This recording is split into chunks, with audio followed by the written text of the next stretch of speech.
This time on Poll Hub, big changes for a prominent poll. CNN will be doing its surveys a bit differently in 2022, and we're talking about those changes and why they're being made with CNN's polling director, Jennifer Agiesta. Then is a white evangelical polled in 2000, the same as one polled today. We're digging into that demographic category that so many political geeks pay so much attention to because there's strong evidence that that demographic has changed quite a bit in this last century. Finally, we're going way back into the last century for Lee's fun fact. Anyone know what a party line is? No, we're not talking about the political kind. Lots to discuss, so let's get to it. And hi, everybody. Welcome to Poll Hub. I'm JD Dapper. I'm Barbara Carvalho. And I'm Lee Marigoff.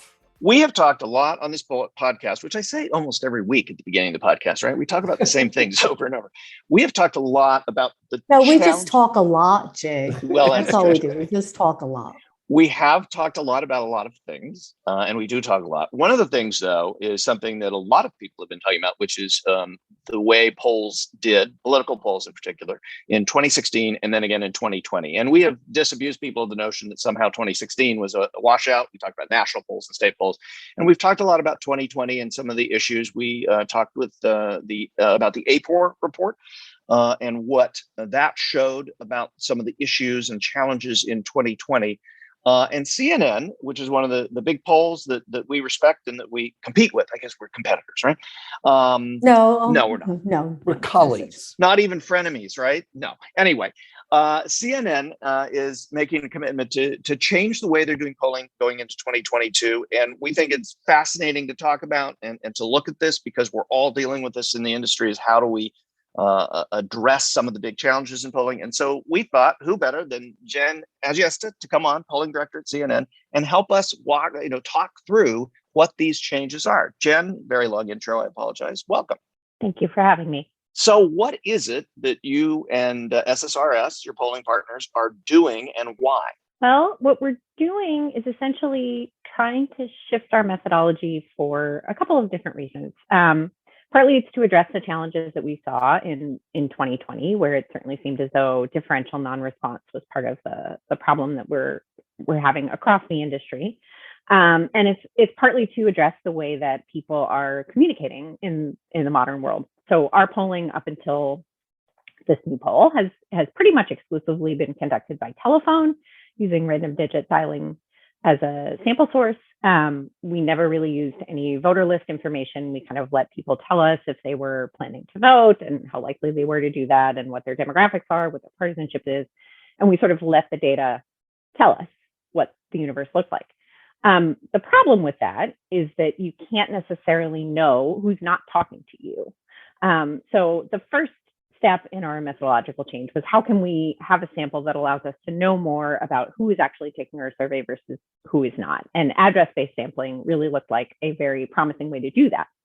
The challenge with address-based sampling is that when you mail people something to ask them to take a survey, it takes a long time. So we've sort of done this blended version where we use address-based sampling a few times a year. It's generally the goal to get some benchmark measures, similar, but not quite as methodologically intense as what Pew is doing with N4s.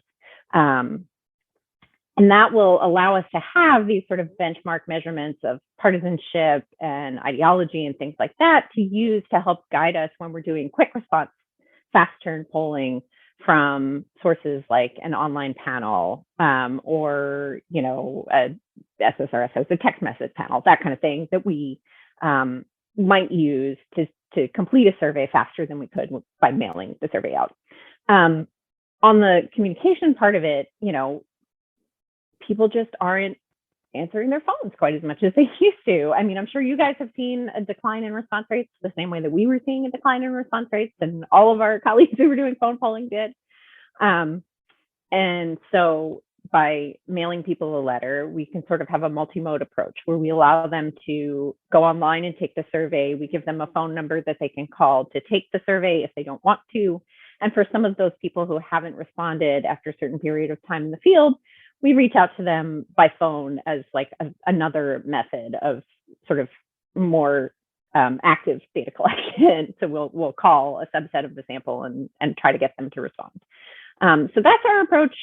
at the moment, as you said, the poll that we released earlier this month is the first one that we've done using this methodology, and we plan to keep this going, and hopefully it will improve things for us. Yeah, I would just say, just off the start, that I think you're practicing what so many of us preach, and that is transparency is a big deal.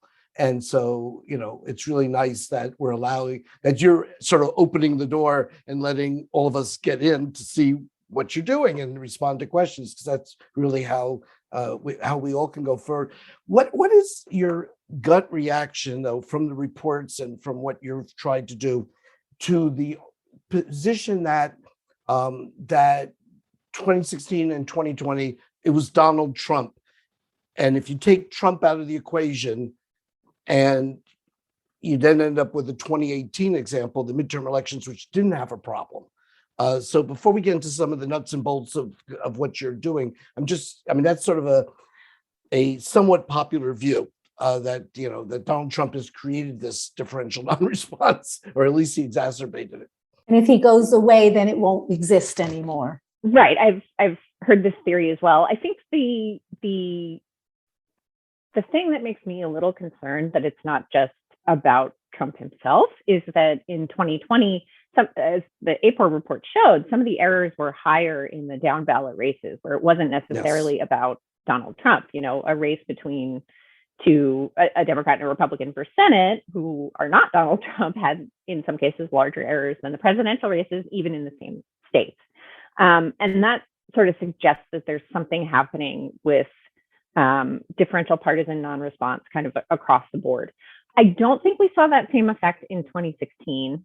I do think we saw a little bit of it in 2018 for the most part. Your sort of generic House race numbers were pretty good, but like some of the Senate races, particularly in red states, had some rough polling. If you think about Missouri and Indiana and North Dakota, those races looked a lot closer in the pre-election polling than they turned out to be.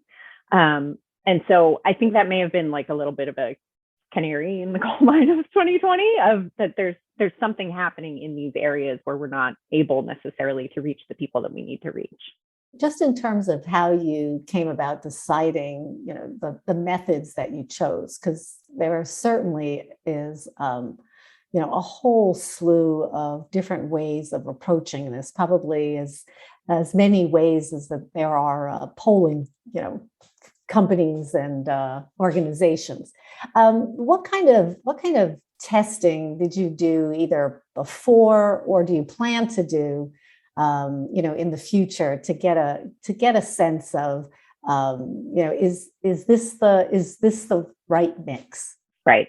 That's kind of the $1 million question, right? I mean, I think that the line that I have taken in talking about polling generally and where the industry is that there really is no one right way to do survey research right now. I think all of us sort of came to polling in an era where there was very definitively a right way to do it, and that made it a little bit easier for pollsters.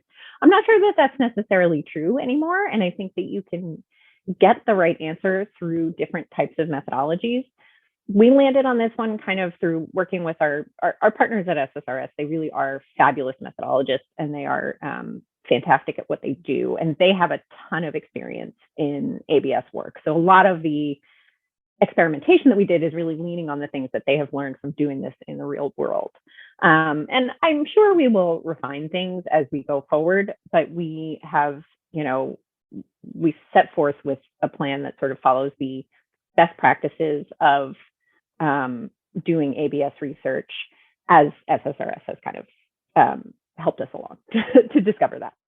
You plan on doing any election polling to kind of test this out? Or I know that Pew just released a study of how accurate polling actually was monitoring the COVID pandemic.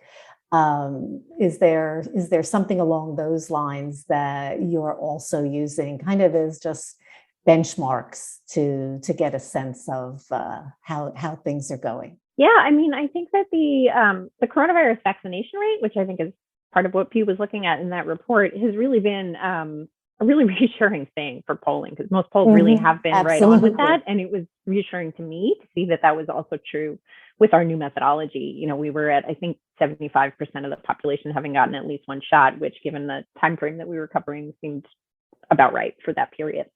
And I, you know, other benchmarks we're looking at, we're sort of using different things in our weighting than we were using before. Like, we are using the NPORS benchmarks that were established for religion as part of our weighting now, which wasn't something we did before.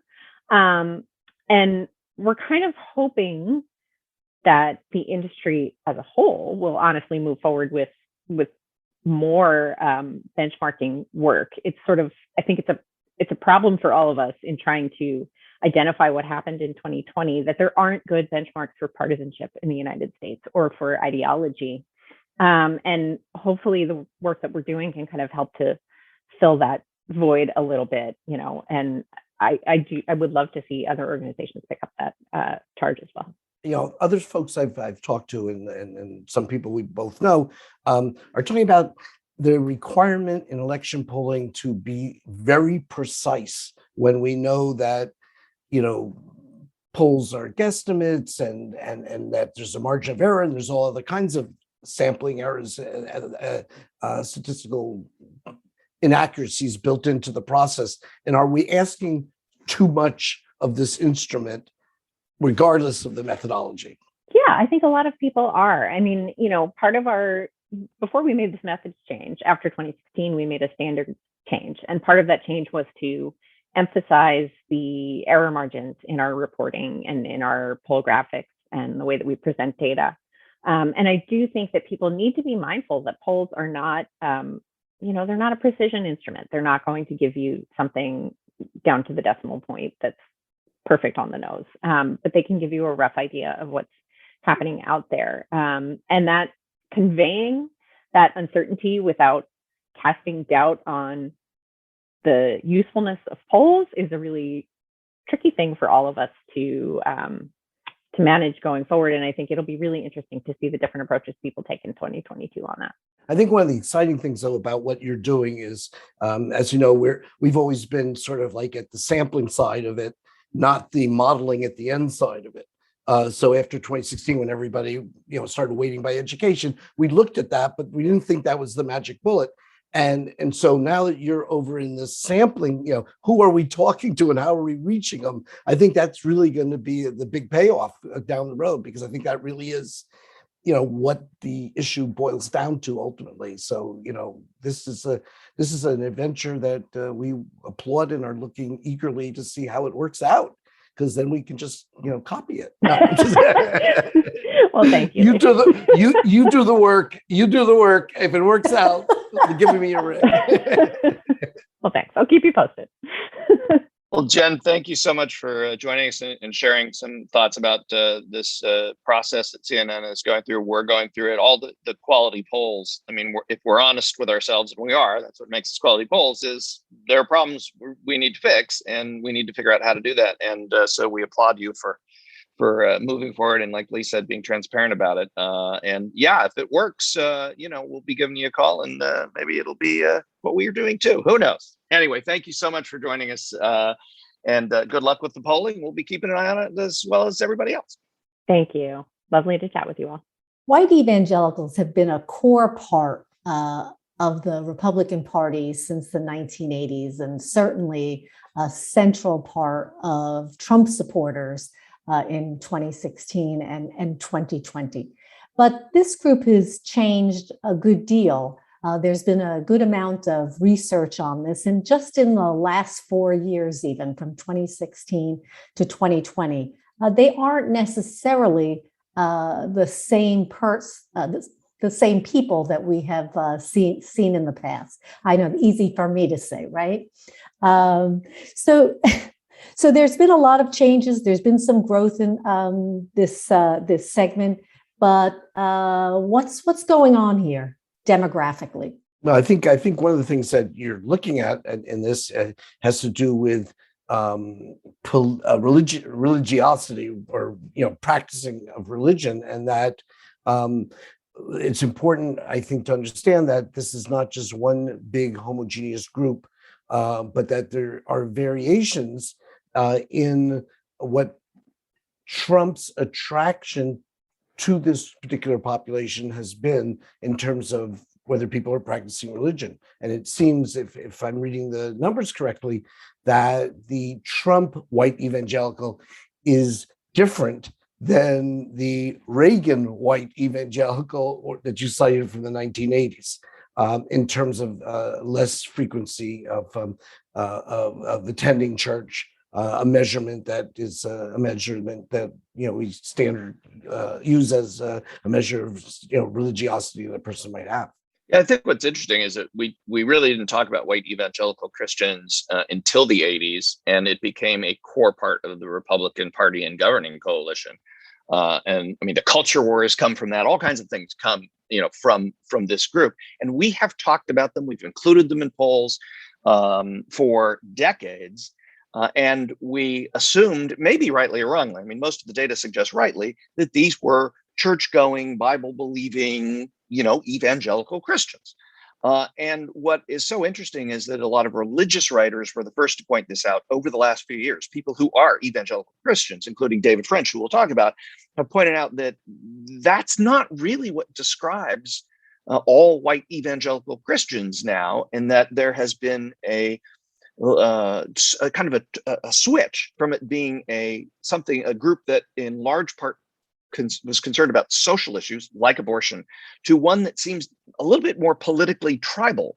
And he cites two things. One is we look at the church going, but he also cites, which I think is interesting, is kind of anecdotal evidence about evangelical Christians, self-identified evangelical Christians, not being able to identify Bible verses or even agree with Bible verses or parts of the Bible that are kind of fundamental to fundamentalist Christianity. So I think it's really interesting. And what I'm interested in is, what does that mean for us as pollsters when we talk about this demographic? Are we really talking about it accurately in 2000 or 2021 compared to when we were talking about them in 2016 or 2012 or 2000?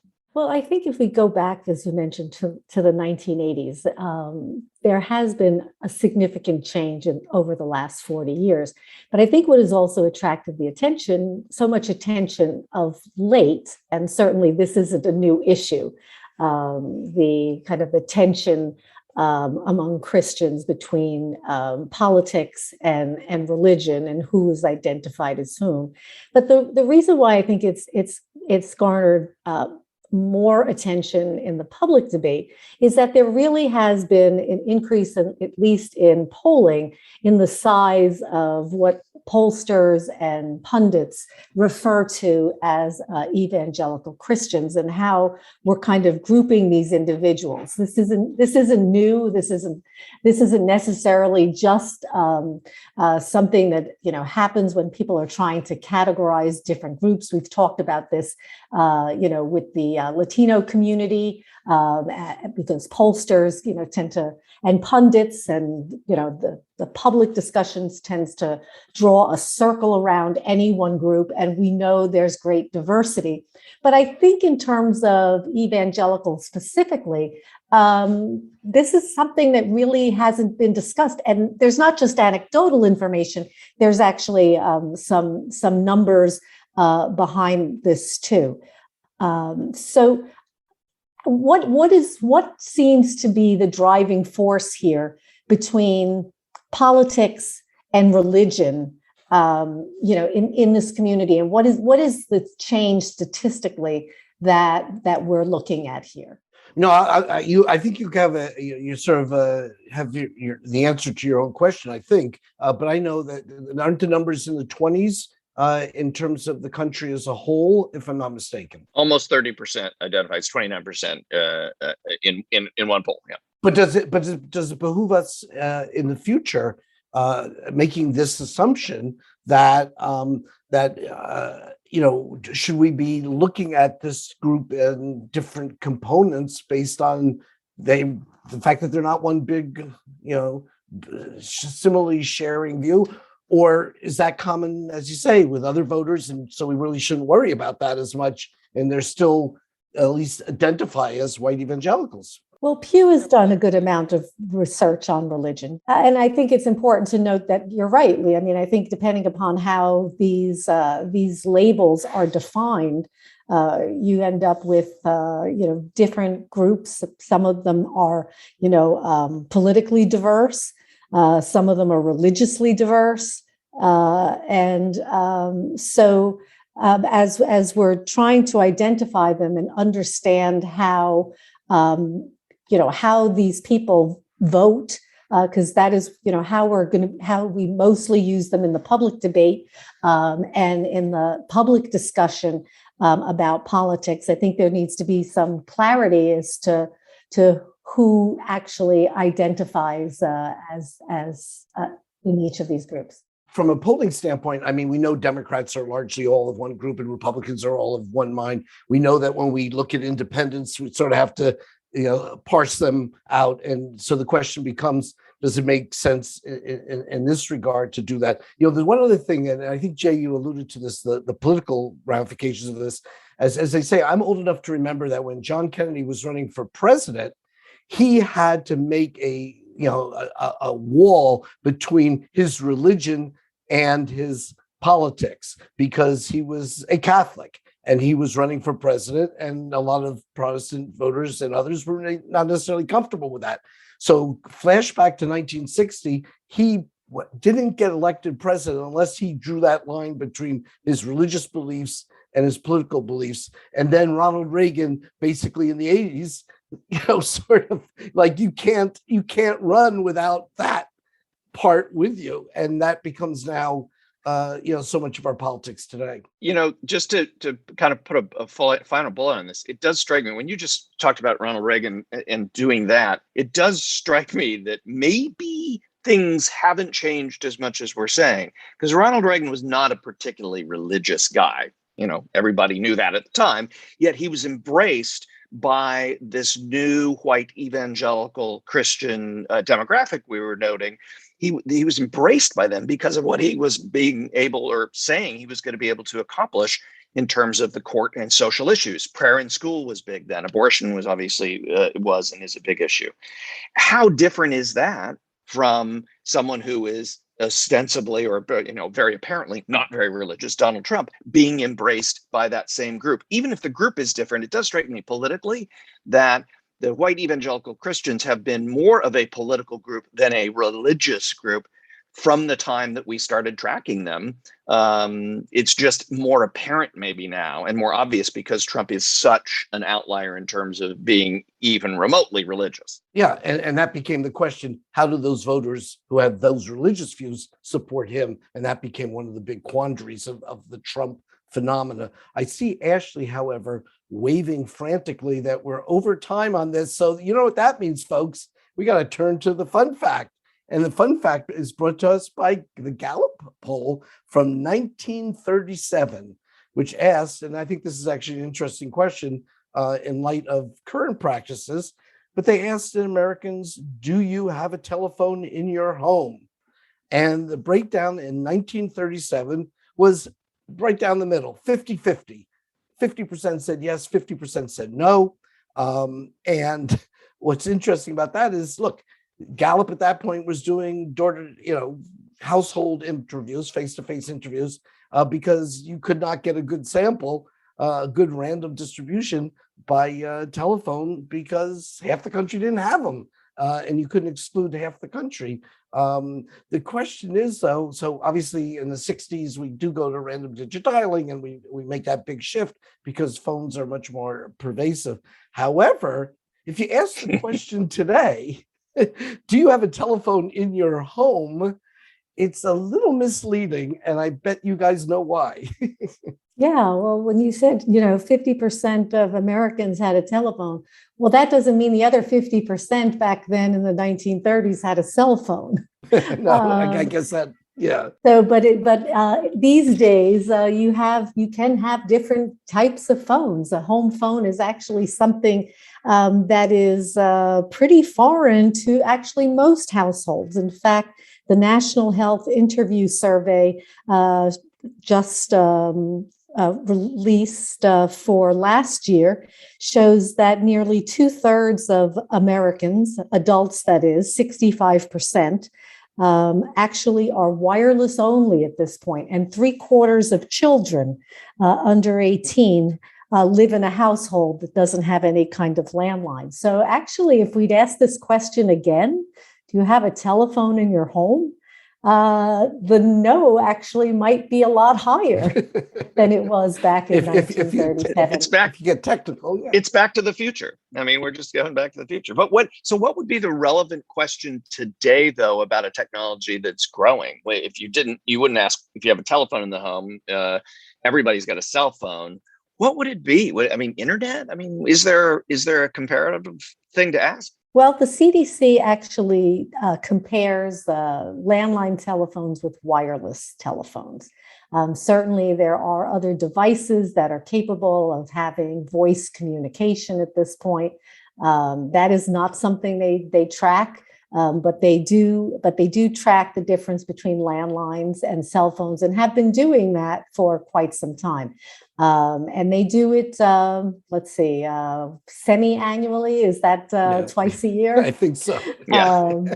And so it's interesting because the pandemic seems to have had an impact on the number of cell phone only households, which intuitively may not sound right, but does in terms of what we know about landline households, and that they are expensive, and many more households moved actually the proportion moved 5 points in the second half of 2020. Wow. So that was quite a large move from landlines to cell phone only households. The only thing that surprises me about that is all this time that we're all spending on Zoom and these other platforms, and all the connection issues we have because of bad cell service or driving, I'm in a dead cell zone.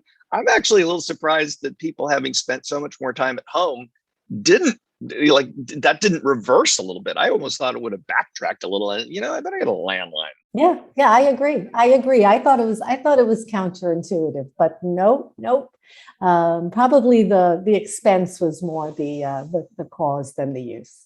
There goes Ashley again. And I think before we go, though, Marcello and Ashley, I want to ask you guys a question. Like my father, when I was growing up, when I was an adolescent, and I wasn't necessarily checking in at home as regularly, would wave a quarter in front of me. I think it was a quarter, maybe it was a dime. No, I think it was probably a dime. A dime. And he would say, there's two things in America, wherever you are, a Coke machine and a phone booth.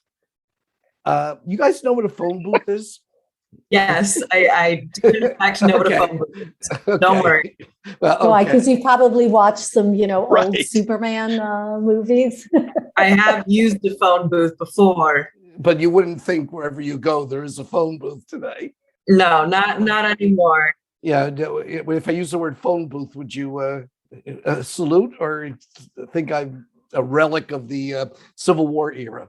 I've actually never used a phone booth. And that, ladies and gentlemen, is our fun fact for today. That'll do it for Poll Hub this week. Poll Hub is a production of the Marist Poll at Marist College in Poughkeepsie, New York. Mary Griffith is our executive producer. Casey Schaff is our production supervisor. The Poll Hub team includes Ashley Marcinek and Marcello Bettman. If you enjoy Poll Hub, please consider leaving a review. Positive reviews help other like-minded listeners find us. If you'd like to learn more about polling and survey science, check out the Marist Poll Academy, our free online learning portal. If you have questions, tweet them at us at Marist Poll. Finally, wherever you listen to Poll Hub, there is a subscribe button. Click it, and the latest episode will be ready for you in your podcasting app as soon as it's released. We'll see you next time.